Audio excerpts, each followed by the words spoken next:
Of course, I still support Biden. Of course. What kind of a silly question is that? What do you expect my answer to be? No, you know what? I'm thinking about giving Trump another go. I've decided he's the one. I think it's a good idea to hand the levers of power to a guy who incited a mob to attack the Capitol in an effort to prevent the certification of a free and fair election, and in doing so, disenfranchise millions of voters and essentially end the Democratic project altogether. I've decided he's the guy that I'm going to trust this country with because Biden had a bad debate night. What, are you serious? Is this a serious question? You're talking about a guy who was found liable of massive fraud, lying about the craziest things, lying about the size of his apartment, inflating the value of his apartment so that he could obtain favorable interest rates when he applied for loans, and then shrinking the value of his apartment when he was filing his taxes so he could cheat on paying taxes. You have to pay more taxes than he does. We're talking about a guy who was found civilly liable of sexually assaulting a woman. We're talking about a guy who bragged about grabbing women by their genitals and then was accused of from over 24 women of offenses ranging from sexual harassment to sexual assault. Can we just briefly marinate on the fact for a hot second that Donald Trump purchased the Miss Universe contest? He purchased it. It became his thing, which meant that he purchased the Miss Teen Universe contest.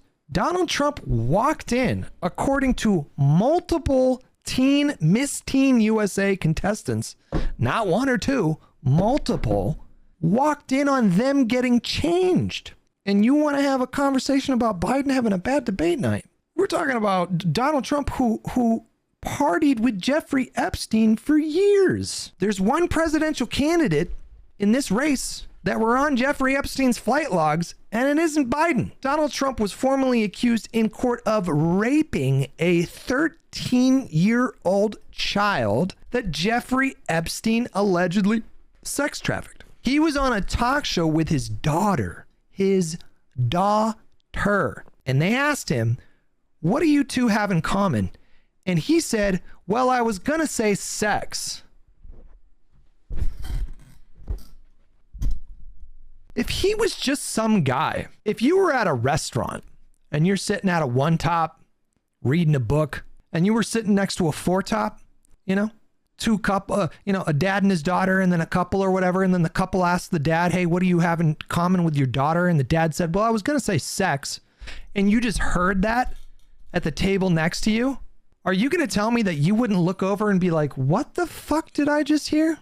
We're talking about a guy who rescinded DACA and then tried to use it as a political pawn. Despicable behavior. DACA, Deferred Action Against Childhood Arrivals. We're talking about people that were brought into this country by their parents illegally. Sometimes at a really young age, 3, 4, 5, 6 years old or whatever. They come to America. They're a part of their community. They have no legal status. They're not familiar with the country from which their parents came from. All they know is America and being an American. Obama issued this executive order called DACA, offering protections for these people who should not be deported. No sensible person thinks that. It's obscene to suggest that. And what did Donald Trump do? What did he do when he came into office? He rescinded DACA and then tried to use them as a bargaining chip to get his fucking failed border wall, which didn't do jack shit. He is the least effective president in modern history. Very first thing he tried to do when he became president, repeal and replace Obamacare with a shittier version of Obamacare. And he lost with huge majorities in Congress. He didn't even need a 60-vote filibuster-proof majority to get that bill over the finish line in the Senate. All he needed was 50-plus votes. That's all he needed. Do it with budget reconciliation. You don't need to do a filibuster with that. And he couldn't even get that done. After his own party had been talking about promising to get rid of Obamacare since its inception in 2010. Do I still support Joe Biden? What do you think? We're talking about a guy who leveraged hundreds of millions of dollars in congressionally approved aid to Ukraine while they were fighting against Russian paramilitary troops. And he leveraged hundreds of millions of dollars in aid, froze that aid, and said, I'd like you to do me a favor, though. You need to look into this Joe Biden fella and announce an investigation. And you MAGA idiots somehow found a way to rationalize that. You somehow found a way to believe him when he said it was an innocent phone call. I did nothing wrong. It was a perfect phone call. You heard him. You saw the transcript of him plain as day saying, I'm going to hold up your aid that you need to fight for your sovereignty until you announce an investigation into my rival. You saw what he did on January 6th. You saw it with your own eyes. You saw what he did. And more importantly, you saw what he didn't do. You saw that he didn't do anything for 3 hours. For 3 hours, he watched it. He watched it for 3 hours and didn't do anything.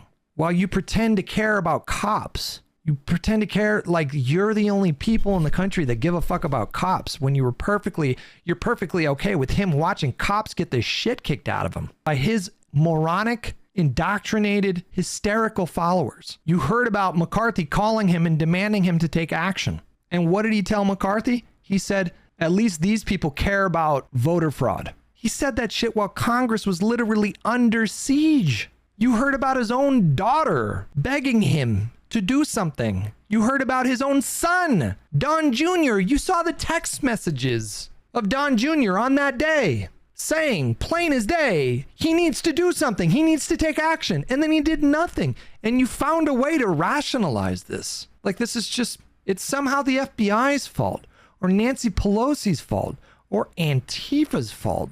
You say the most insane things, like the people that found their way into the Capitol building that day. Oh, they were just taking a tour. When you saw the violence, you saw the fake gallows erected for Mike Pence. You heard him chanting, hang Mike Pence. You've seen close to 4 dozen of his former cabinet officials go on record and say, I cannot support Trump. He's unfit to be in office. You found a way to convince yourself that he's going to be this guy to come in and clean up DC and drain the swamp. And you people are fucking delusional. We're talking about a guy who went to Helsinki, had a one-on-one meeting with Vladimir Putin for an hour, and then he goes out and stands at a podium next to Vladimir Putin, and in a press conference with Vladimir Putin, who is the president of a country that is deeply invested in the downfall of America, an adversarial nation, and he stood there and he said, the intelligence community, they say that Putin sanctioned an election interference campaign in 2016 to benefit me, but he tells me he didn't do it. Do you know what? He took it a step further. He entertained the possibility of forming a joint cybersecurity task force with Russia.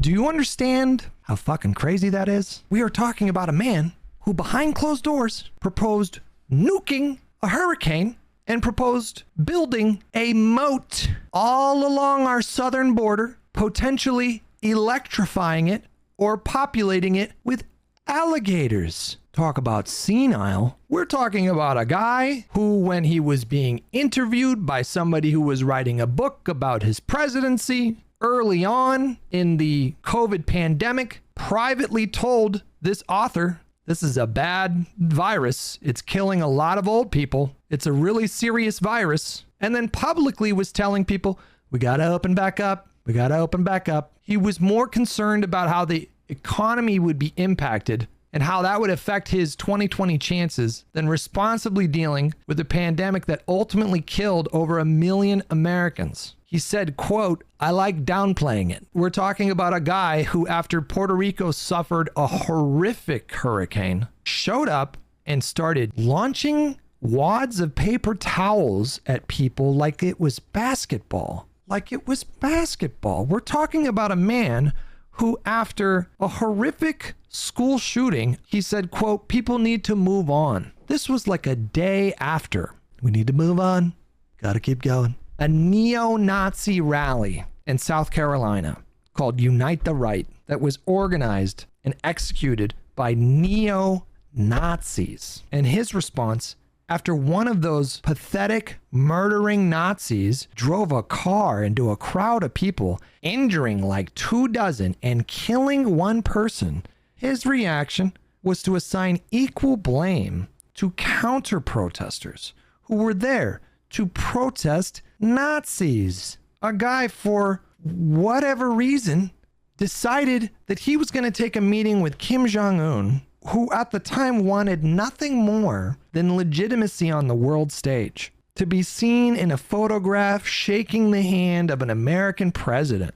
Think of the usefulness of propaganda like that. He wrote Trump a few love letters because I'm sure Kim Jong Un has a team of people that gave him a psychological profile of Trump and said this motherfucking idiot is very susceptible to flattery. And so what did he do? He flattered him a little bit, and then Trump gave him his fucking photo op. And what did the United States get for it? Nothing. We got nothing.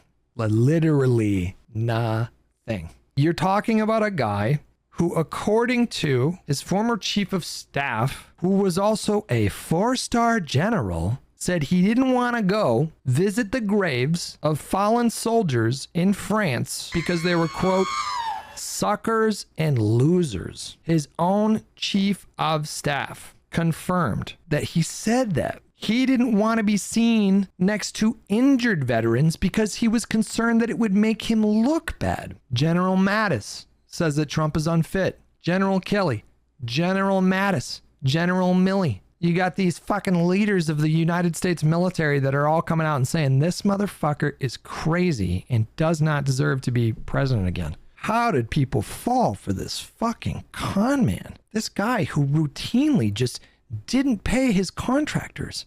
He would hire people to do work for his buildings in New York, in Atlanta, and he would just stiff them. He just wouldn't give them money because he knew that these people couldn't afford lawyers to like have it drawn out like arbitrary like litigation. He just didn't pay them. He did this multiple times. This alleged billionaire apparently just didn't want to pay his fucking bills. And when his supporters are asked this question, they come up with this cope of like, well, you know, not everybody who's a contractor does a good job. We're talking about a guy whose ego is so fragile, so unbelievably fragile, that the very first thing he decides to get into an argument about during his presidency is the size of his inauguration crowd size. There were pictures of it. I mean, it was, here's a picture from Obama's inauguration. Here's a picture from Trump's. And that was the first thing his press secretary got up there. His number one priority when he was inaugurated was, no, you need to tell the press that I had a bigger crowd size than Obama. This small man, this tiny man who cheated on his first wife with his second wife and his second wife with his third wife and cheated on his third wife when she was pregnant with a porn star. And then lied about it. Still lies about it. A man who, according to a producer of The Apprentice, asked, is the audience going to buy an N-word winning? Hard R. Who, when he was filming Celebrity Apprentice, there was one season of Celebrity Apprentice with Lil Jon. And Donald Trump kept referring to him as an Uncle Tom. He had to have people come up to him and tell him, sir, that's inappropriate. Just calling Lil Jon Uncle Tom. My guy's old as fuck, and he fucking shit the bed at the debate last night, but your guy is a fucking train wreck of a human being. Just a despicable, contemptible human being. You would not look to this person to be a role model for your kids if you have kids. You know, he's a schoolyard bully who never grew up.